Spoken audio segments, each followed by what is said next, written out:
Hey everyone, welcome back to my YouTube channel. My name is Titus.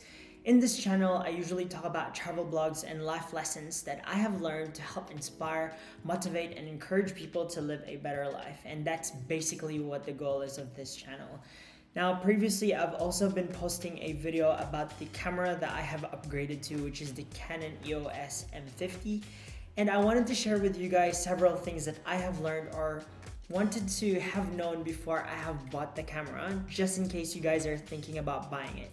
Now, the Canon EOS M50 camera has been dubbed by Think Media as one of the best vlogging cameras that you can use from I think 2018, 2019, and because it's already end of the year, perhaps next year in 2020 as well. Very compact and everything, but obviously with the different settings, if you're not really a camera person like myself, you might struggle. So I just want to share with you guys several things that I have learned.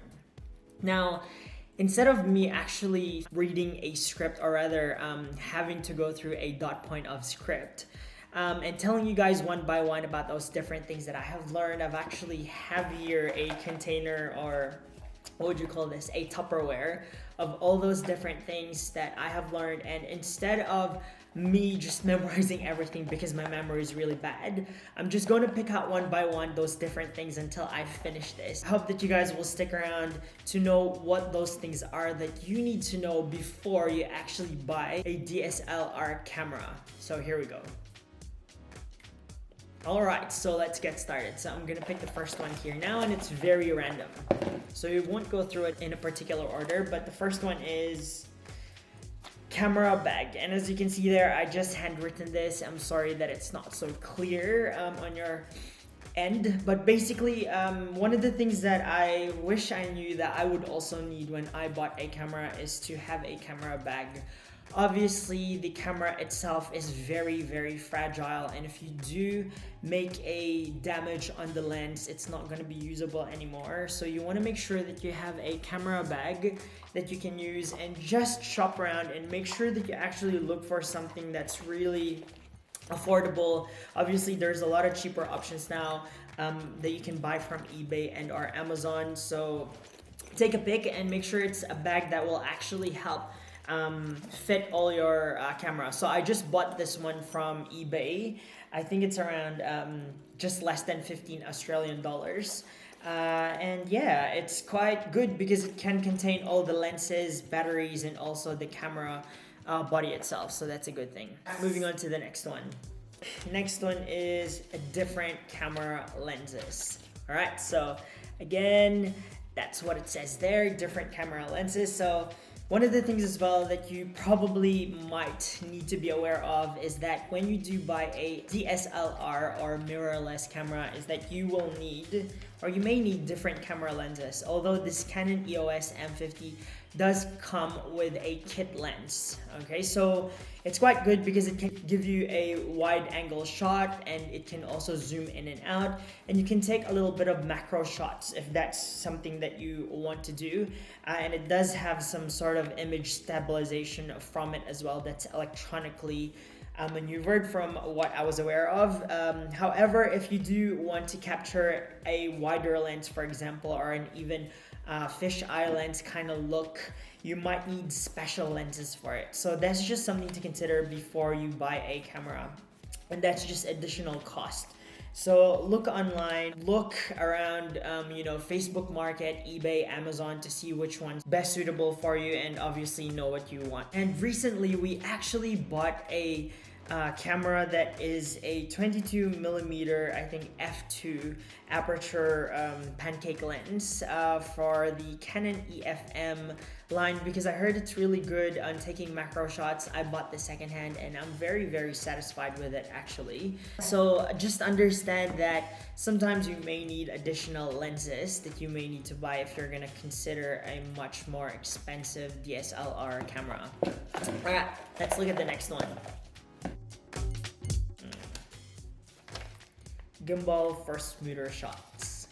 Alright, so the next one is gimbal for smoother shots. So basically, if you're going to take moving images or take videos, if you don't have a gimbal, sometimes it can be quite unsteady. So I guess that's another thing. I haven't personally bought myself a gimbal yet. However, my previous gear for videoing, which is the iPhone 8 Plus, takes quite smooth videos, especially if I'm filming it on 60 frames per second on 12 megapixel. So I guess for now that will do until I can afford to get a gimbal. I guess I'm trying to learn more about the camera first before I purchase it. So yeah, there you go. Next one. All right, so let's get straight into it. Extra batteries. All right, so right there, if you guys can see. Now, one of the things that you probably should be aware of is that that single battery that comes along with your DSLR camera is not going to be sufficient sometimes. In fact, as I'm shooting this and doing some test shots, I actually used up one battery already, and luckily I've already got spare batteries that I have bought from eBay. I love eBay because they're very, very reliable. Again, they're not a sponsor of this video, but the other thing is you can also buy some from Amazon as well, and I have some affiliate links down below if you do want to click down there. So yeah, going back to this, I bought this smart dual charger for my batteries, and it's so easy to use. You just plug it in once your battery runs out, but it's especially handy and useful to have spare batteries because one battery will definitely last you for the whole day, okay? So far, when we had that outing that I shot with the Art Vogue gallery that we went to, I have just used 2 batteries, which is pretty good. All right, moving on to the next one. Wi-Fi compatibility, all right? So previously, I don't know if this existed before, however, it's good that I actually read some reviews about the Canon EOS M50 because it does have Wi-Fi compatibility, and basically what that means is I can connect my camera to my iPhone, and whenever I take videos and or take camera shots, that I can directly transfer that onto my phone. Although sometimes it can be quite slow, I'll be honest. However, if you do want to have that functionality available, make sure you do your research, and Canon EOS M50 certainly does that. All right, next one, tripod for mounting. Now, this is something that I already knew and was aware of before because obviously I was shooting with my iPhone 8 Plus. However, if you didn't think about needing a tripod before, if you want to shoot for yourself, it's going to be really, really hard. So do consider that there are cheaper options that you can buy from Amazon and or eBay. Again, if you're interested with some of those gears that I use, click down on my affiliate links down below. All right, next one. I got here optical image stabilization. Now, as well as I was talking about camera lenses before, which may already have an inbuilt optical image stabilization, some of them don't. All right, and I talked about the gimbal before. So sometimes if you're buying a camera, it doesn't necessarily mean that it's going to be good when you're taking video, especially with moving objects. I guess it really depends, but that's just something to consider and know about, that you might want to get something that has optical image stabilization. All right, now the next one is the dual autofocus, and let's see how well this camera is actually focusing. All right, that took a while. Now, one of the things that's good about this Canon M50 is that it has a dual lens autofocus system, which is really, really good. So as you can see, if my face is on focus, it's because of that functionality that we have. So that's a good thing. All right, next one. It says here lighting. So one of the things that you need to be aware of is that if you are shooting on a camera, that sometimes there might be different things that you might consider if you're shooting in a non-natural light. For example, right now I'm actually shooting in front of a really big backyard door, and therefore there's a lot of natural light coming in from there. However, if you're gonna shoot somewhere indoor where there's not much light, like behind me over there, then perhaps there might be differences in terms of your video being a little bit more grainy and or a little bit of issues in terms of how focused it is.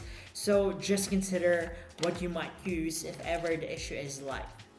Otherwise, I really just want to use natural light. All right, moving on. All right, next one.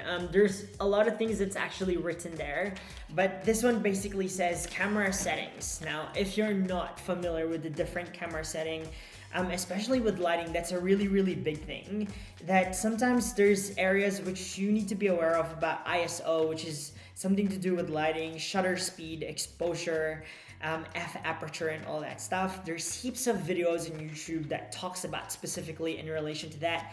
This is not a camera focused channel, so I'm not really gonna talk about that in much more detail, but it's good to do a little bit of research before you actually start shooting.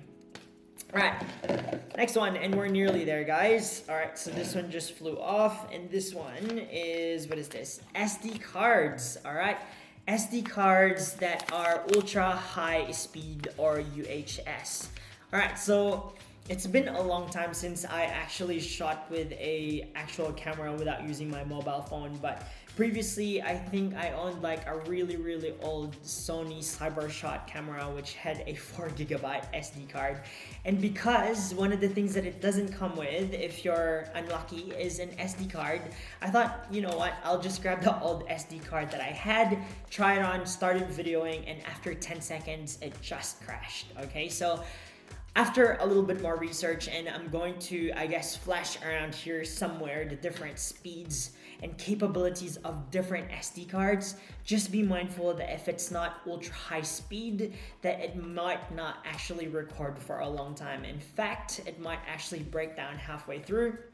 But as of now, looking at the camera timer itself, I've now been videoing for just around 12 minutes, even though it's probably showing you a little bit shorter because of all the cutscenes that I've had. Before, I used to only capture 10 seconds and then it would just crash. So I ended up buying an SD card that's actually ultra high speed. And again, affiliate links down below if you guys want to use the one that I'm using. And so far, I've tested it for just up to 16 minutes.